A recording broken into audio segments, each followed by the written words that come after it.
সবাইকে আবারও ওয়েলকাম জানাচ্ছি পাঠশালার পক্ষ থেকে।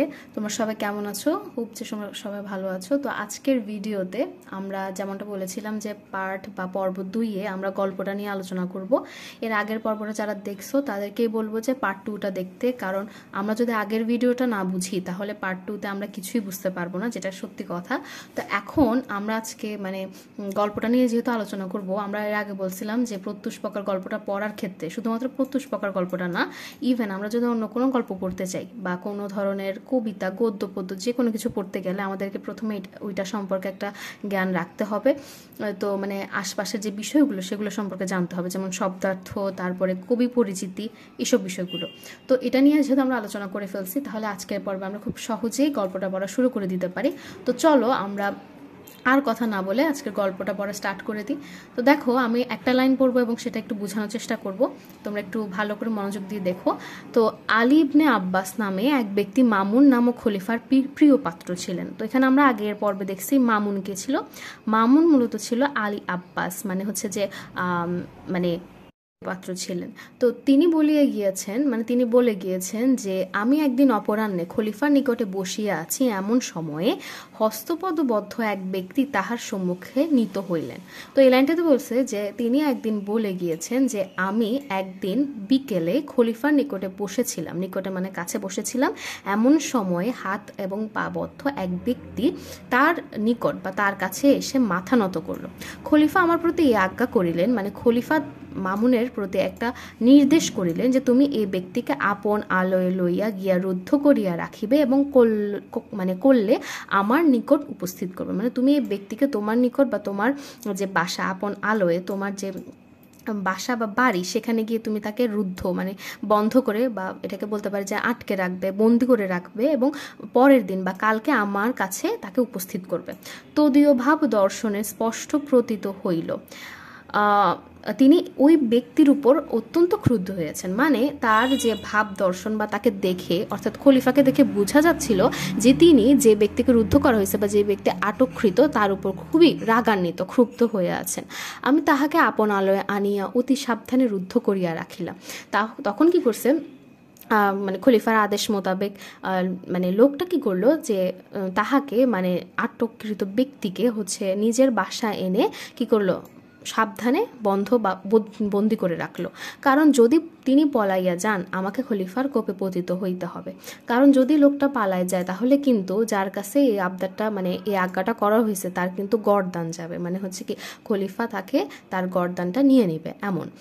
তো হ্যাঁ, স্বাভাবিক, যেমন কথা তেমন কাজ।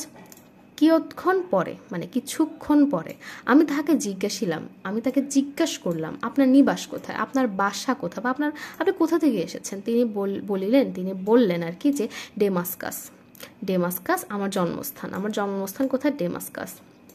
ওই নগরের যে অংশে বৃহৎ মসজিদ আছে তথায় আমার বাস। ওই নগরের যে বৃহৎ একটা মসজিদ আছে ওইখানে আমার বসবাস। আমি বললাম ডেমাস্কাস নগরের বিশেষত যে অংশে আপনার বাস তাহার উপর জগদীশ্বরের শুভ দৃষ্টি থাকুক। তখন তিনি বললেন যে ডেমাস্কাস নগরে যে বিশেষত যে অংশটা আপনার বাস বা আপনার যে বাড়িটা আছে সেখানে যাতে জগদীশের শুভ দৃষ্টি, একটা বলেন যে সৃষ্টিকর্তার শুভ দৃষ্টি থাকুক তেমন। তো ওই অংশের অধিবাসী এক ব্যক্তি একসময় আমার প্রাণদান দিয়েছিলেন। তো তখন যিনি জিজ্ঞাসা করছেন আর কি, তিনি বলছিলেন যে ওইখানের একজন অধিবাসী ছিলেন, যে এক ব্যক্তি আর কি, তিনি সে ব্যক্তিটার আসল পরিচয় জানেন না বা নাম টাম জানেন না। তো তিনি বলছিলেন যে এক ব্যক্তি ওই সময় আমাকে প্রাণদান দিয়েছিলেন, আশ্রয় দিয়েছিলেন। হয়তো তিনি কোনো একটা বিপদে পড়েছিলেন, তখন তাকে কি আশ্রয় দিয়েছিলেন। আমার এই কথা শুনিয়া তিনি সবিশেষ জানিবার নিমিত্ত ইচ্ছা প্রকাশ করিলে আমি বলিতে আরম্ভ করিলাম। আমার এই কথা শুনিয়া আটককৃত ব্যক্তি ইচ্ছা প্রকাশ করলো যে তিনি আরো শুনতে চান যে আসলে কি হয়েছিল। তখন যে ব্যক্তিটার সাথে হয়েছে সে ব্যক্তিটা তার গল্পটা বা তার ঘটে যাওয়া বিষয়টা শেয়ার করতে লাগলো। বহু বছর পূর্বে ডেমাস্কাসের শাসনকর্তা পদচ্যুত হইলে, বহু বছর পূর্বে যখন ডেমাস্কাসের শাসনকর্তা যখন সে পদত্যাগ করে, যিনি তদীয় পদে অধিষ্ঠিত হন, যিনি যে পরবর্তী পদে অধিষ্ঠিত হয়েছিলেন, আমি তাহার সমভিবাহের তথায় গিয়েছিলাম। আমি তার রাজপ্রসাদে বলতে পারো, ওখানে গিয়েছিলাম। পদচ্যুত শাসনকর্তা বহু সংখ্যক সৈন্য লইয়া আমাদিগকে আক্রমণ করিলেন। ছিলেন, মানে পদচ্যুত যে শাসন করতে যে কিনা মানে পদ থেকে সরে গিয়েছিলেন, তিনি বহু সংখ্যক সৈন্য নিয়ে মানে আমাদেরকে মানে যারা ছিল তার সাথে তাদেরকে কি করে আক্রমণ করার চেষ্টা করলাম। আমি প্রাণ ভয়ে পালাইয়া মানে আমি হচ্ছে মানে বলে না যে প্রাণ ভয়ে পলাইতে লাগলো। তো এক সম্ভ্রান্ত লোকের বাড়িতে প্রবিষ্ট হইলাম, মানে হঠাৎ করে এক সম্ভ্রান্ত লোকের বাড়িতে আমি ঢুকে পড়লাম এবং গৃহস্বামীর নিকটে গিয়া অতি কাতর বচনে প্রার্থনা করিলাম। মানে সেখানে যে স্বামী ছিল, মানে স্বামী বলতে যেখানে যে লোকটা ছিল তার কাছে তিনি কাতর বচনে মানে একদম কষ্টের কথায় বা ধ্বনিতে প্রার্থনা বা মানে নিমতি বলতে পারো যে প্রার্থনা করিল, আপনি কৃপা করিয়া আমার প্রাণ রক্ষা করুন। মানে হেল্পের যখন মানে যখন সাহায্য চায় মানুষ তখন কি করে অনেক বেশি কাতর মানে কণ্ঠে হয় না, কাতর কণ্ঠে তিনি বলতে থাকেন আর কি যে আপনি কৃপা করিয়া মানে একটু শুধুমাত্র কৃপা করিয়া হচ্ছে আমার প্রাণটা রক্ষা করেন। আমার প্রার্থনা বাক্য শুনিয়া গৃহস্বামী আমার অভয় প্রদান করিলেন, মানে তার উপরে একটা কি বলে এটাকে আশ্রয় প্রদান করিলেন যে আমি তদীয় আবাসে 1 মাস কাল নির্ভয় নিরাপদে অবস্থান করিলাম। অর্থাৎ তিনি তার কথা শুনে তার উপর কৃপা করলো এবং কি করলো, তার যে আবাস বা তার যে স্থান বা তার যে বাসা সেখানে 1 মাস কাল, কত 1 মাস কাল, এটা ইম্পর্টেন্ট। 1 মাস কাল বলতে বোঝানো হয়েছে যে পুরা 1 মাস তিনি সেখানে নির্ভয়ে নিরাপদ অবস্থান করছে। তো একদিন আশ্রয়দাতা আমায় বলিলেন এই সময় অনেক লোক বাগদাদ যাইতেছেন। তখন ওই দিন আশ্রয়দাতা যিনি আশ্রয় দিয়েছিলেন তিনি বলছিলেন যে সবাই হচ্ছে বাগদাদ যাচ্ছে, স্বদেশে প্রতিগমনের পক্ষে আপনি ইহা অপেক্ষা অধিক সুবিধার সময় পাইবেন না।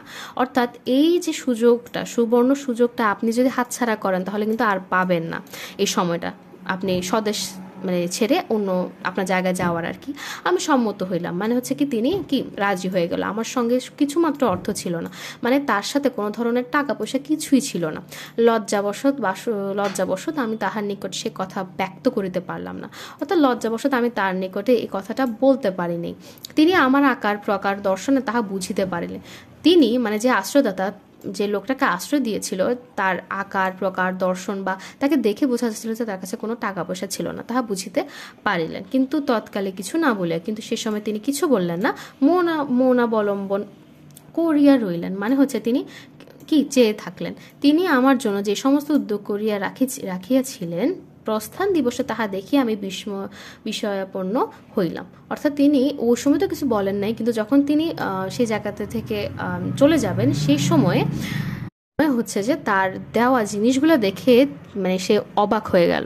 একটা উৎকৃষ্ট অশ্ব সুসজ্জিত হইয়া আছে।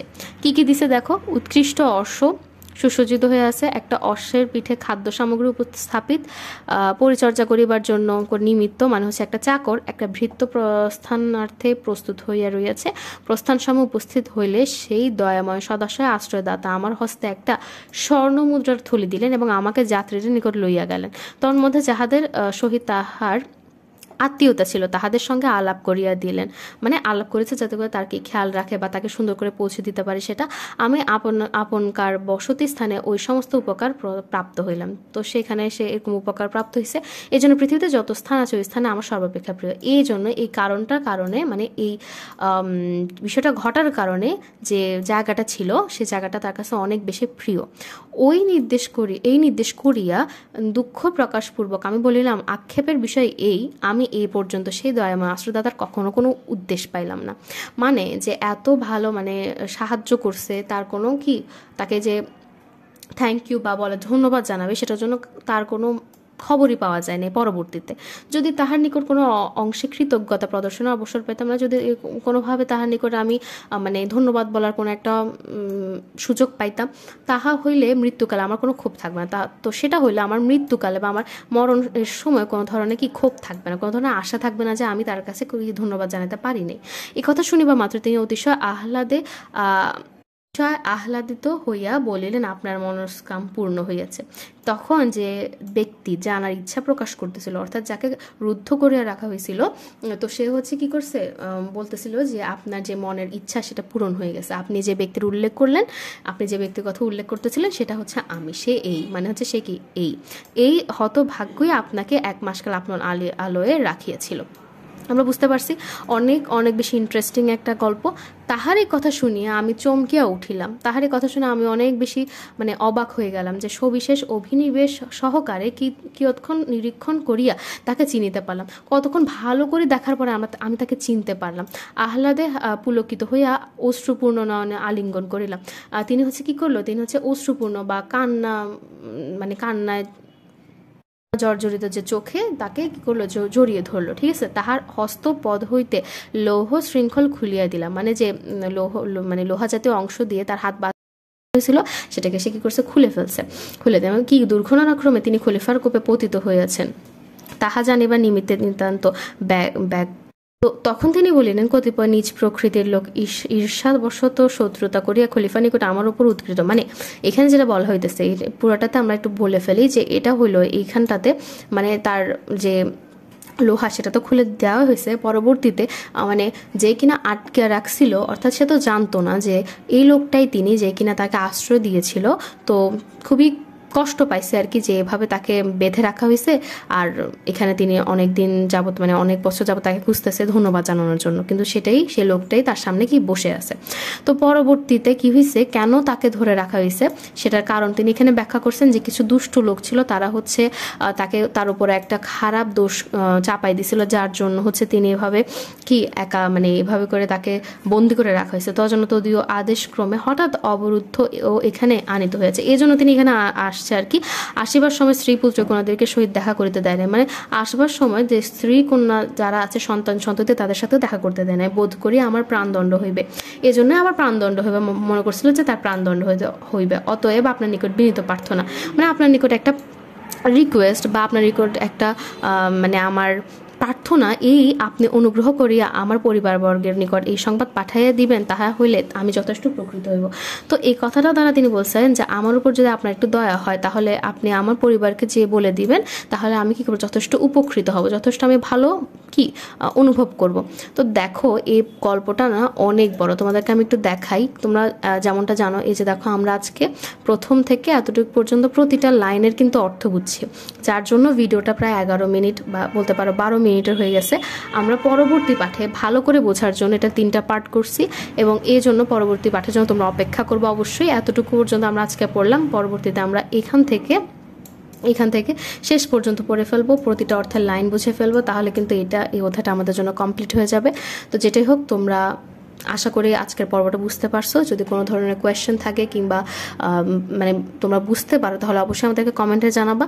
এই চ্যানেলটাকে সাবস্ক্রাইব করবা এবং ভিডিওটাকে লাইক শেয়ার করে দিবা, এবং সবাই ভালো থাকবা। ধন্যবাদ সকল।